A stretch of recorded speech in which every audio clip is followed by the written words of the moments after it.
The next technique I want to go over for factoring is something we use when we have 4 terms in our polynomial.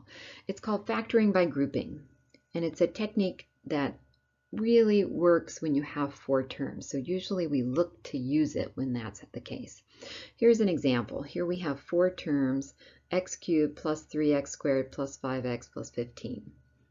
Now this technique is called grouping because how we start the process is we're going to look at grouping in our minds, and I'm going to underline it here, the first 2 terms, and then the last 2 terms. That's part of why we need 4 terms, is we want to group 2 and 2 together. So the first 2, the last 2.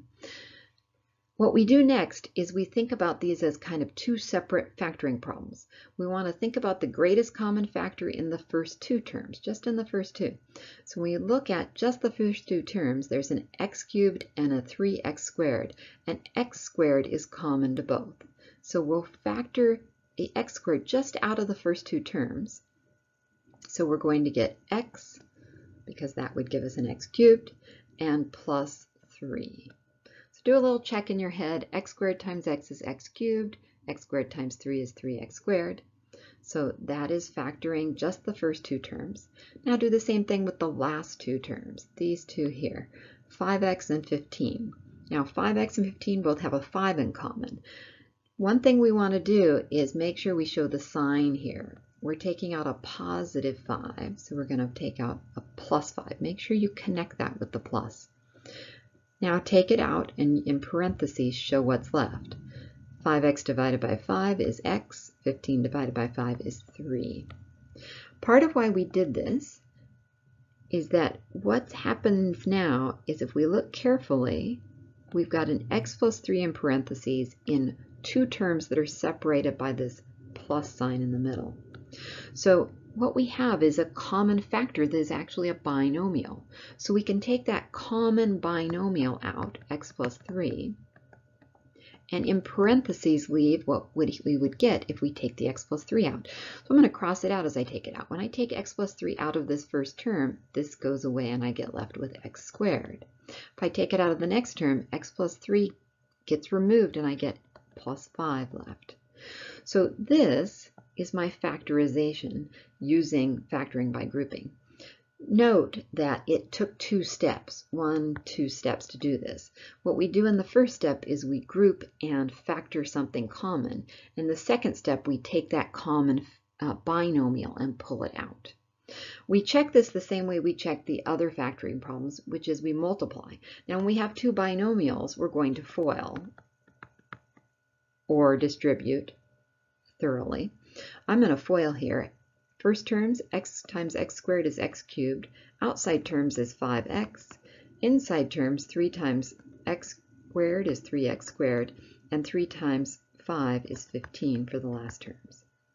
Now when I compare that to where I started, the first term here, x squared, matches. The last term, 15, matches. The other 2 terms would match if I just move them. And that's okay because, remember, in simplifying, we can write the terms however we want.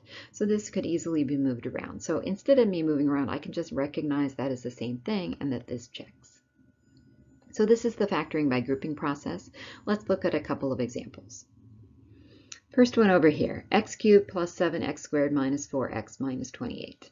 There is a common x squared in the first 2 terms, so I'll take that out. X plus 7 will be left.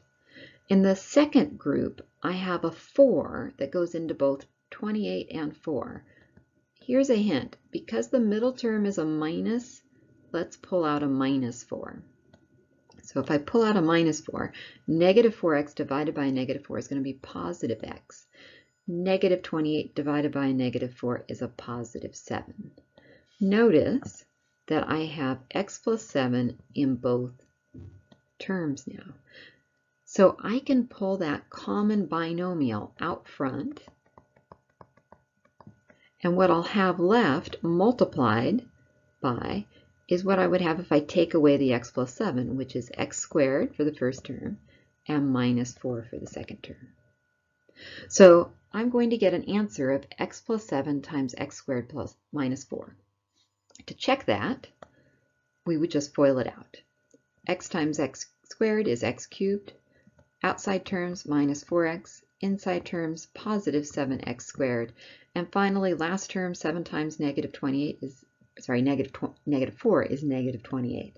My brain is rushing ahead to the answer. Compare that to where we started, and other than writing these terms in a little bit different order in the middle, that is exactly where we started, so that checks. One more example before I have you try some on your own. X cubed plus 4x squared. Factor what's common in those two terms. There's a 4 in common and an x squared. So what's left when I take 4x squared out of the first two terms is 2x, and then 4x squared divided by itself is positive 1. Now the next two terms, have nothing in common, 2x plus 1.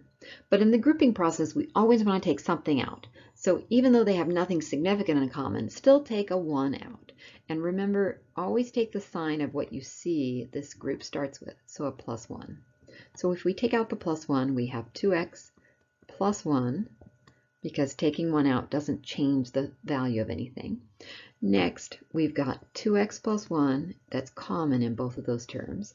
So take it out front to finish our factoring process, and in parentheses we'll be left with what is left if we take out that. So if we divide out the 2x plus 1 in the first term, we'll get 4x squared, and in the second term we'll get plus 1. Now here I've been crossing these off as I factor them out, mainly for you to see what I'm thinking through in my head, but normally you wouldn't cross those out. You would leave your work fully on the page. To check this, we multiply this out, 8x cubed, outside terms 2x, inside terms 4x squared, and the last term's positive 1. I'm just foiling that out, and that is exactly where I started, so that checks. I should say again, these two terms are backward, but that's okay. They are still there, and you could rewrite them that way.